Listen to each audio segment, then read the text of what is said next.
ai ta lá thay rồi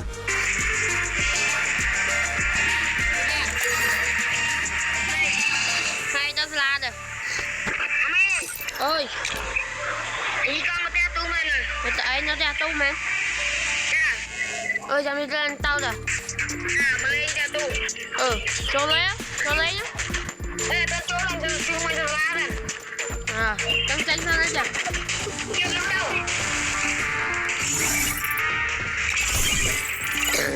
và lên vẽ đây nào à ta trồ làm đó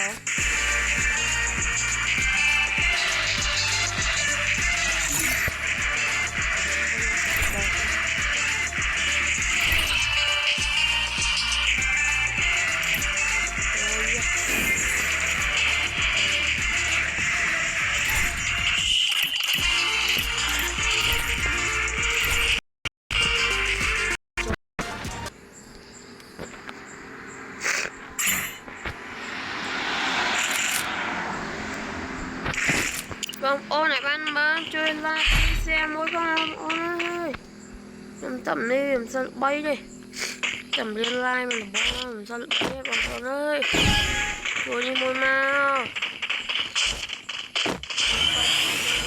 con ơi chơi xe chơi lại môi mau con ơi chơi làm sao bay follow me chơi xe như môi mau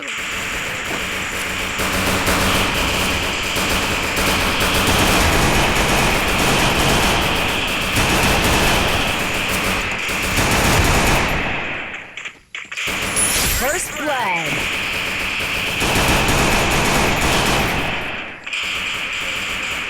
Con ơi.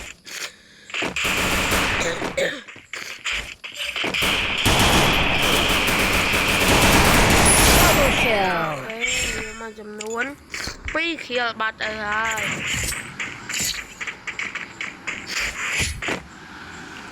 Chơi như mong con ơi, nhưng mình sao được bay.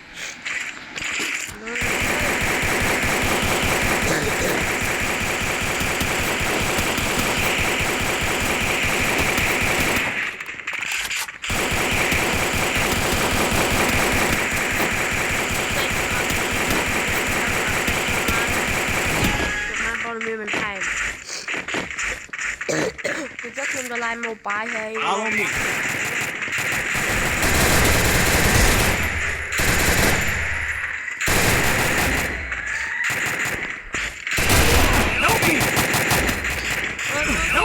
chui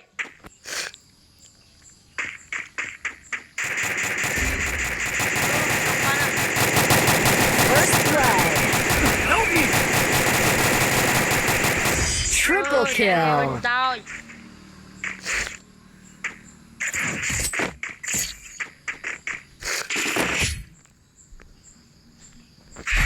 chưa lo chưa xem ông con ơi nên chúng ta phải pha lên bọn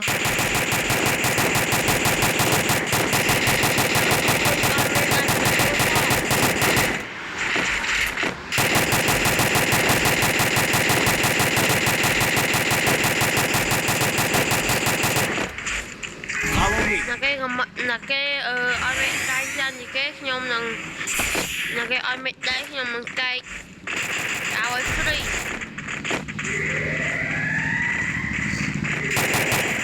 follow me áo ấy giờ quay một chút một con như nó hay comment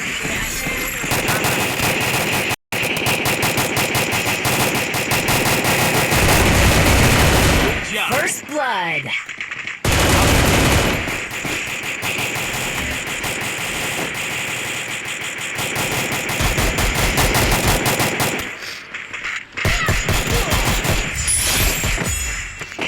Double kill.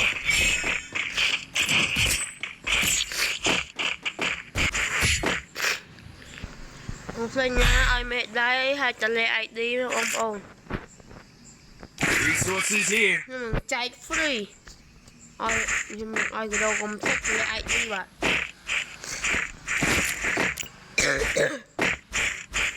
giờ hãy rồi bay nhẹ tế không là con ấy rồi bay nhẹ tế và